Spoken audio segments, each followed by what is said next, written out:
Quando uma empresa decide fechar o acordo de leniência, ela está em busca de benefícios, como redução de penas, por exemplo.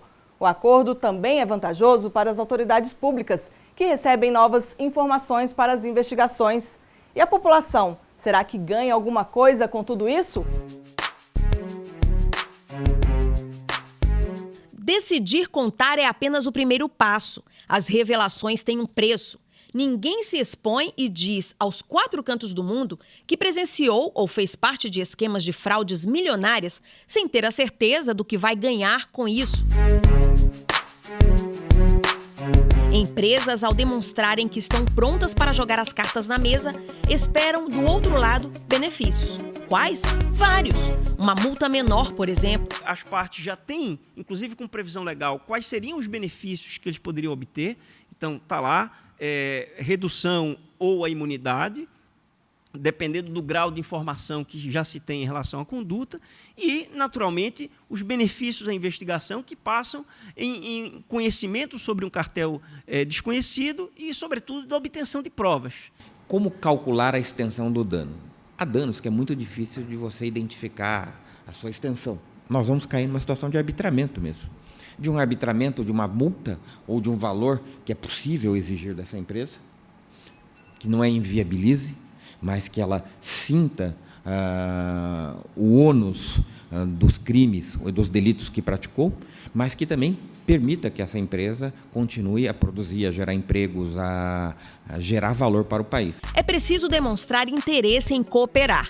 E cooperar não significa só apontar nomes.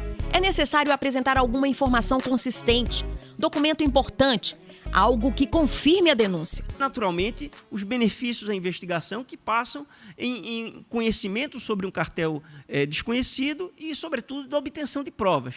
A acordo de leniência é mais um meio de prova, é mais uma prova. Ela não pode, por si só, gerar condenação. Há necessidade da individualização da conduta, há necessidade da demonstração cabal de quem fez o quê, quando e como, para daí sim se gerar uma condenação.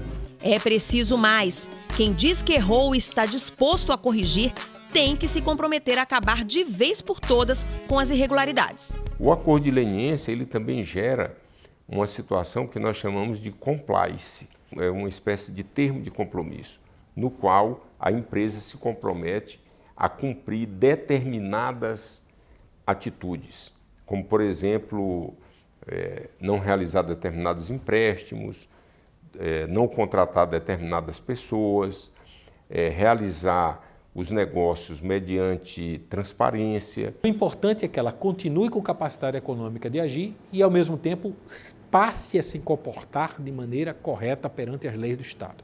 Não interessa para o país destruir valor, interessa corrigir instituições, e aí os agentes econômicos privados que agiram mal, corrigir o comportamento deles, desenhar novas instituições para evitar que aqueles comportamentos delituosos do passado se repitam no futuro. Esse é o desafio. Quem se lembra da Odebrecht? Dezembro de 2016, a empreiteira fechou acordo com a Força Tarefa da Lava Jato. Firmou o compromisso de devolver quase 7 bilhões de reais desviados e foi a público assumir os atos ilegais. A holding JF também fechou o acordo com o Ministério Público. Uma negociação bilionária. Vai pagar 10 bilhões e 300 milhões de reais num prazo de 25 anos. De acordo com o Ministério Público Federal, essa é, em termos absolutos, a maior multa já aplicada no mundo por meio de um acordo de leniência. Você não consegue penetrar nas camadas superiores de uma organização criminosa, principalmente se for uma organização criminosa complexa e mais ainda se for uma organização criminosa de crimes de colarinho branco, chegar às pessoas que realmente mandam, que estão no topo, sem a colaboração de alguma forma de alguém que esteja dentro da quadrilha, porque eles é que têm conhecimento sobre as coisas como estão se dando. Fraudes que desviam, roubam dinheiro público, dinheiro que faz falta nos serviços básicos, que poderia salvar vidas, alimentar sonhos e concretizar planos. Um lado fornece a informação necessária, o outro tem acesso a dados que dão novo fôlego às investigações. E o que ganha a sociedade com os acordos de leniência? Não existe um interesse social de que aquela pessoa jurídica deixe de funcionar, ou seja prejudicada por uma multa, ao ponto de não poder mais fazer o seu exercício produtivo normal na sociedade. Então, qual é a ideia que está por trás da leniência? Que haja ali uma confissão de culpa, ela reconhece o erro que cometeu e paga uma multa, devolve o que por acaso tiver ganho indevidamente ao setor público e, com isso, volta a operar de maneira, digamos, lícita, fornecendo serviços, produzindo, dando empregos. Ao final do processo, nós teríamos um ressarcimento dos valores públicos indevidamente retirados ou de um prejuízo causado pela prática de ilícitos. Eu antecipo esse recebimento.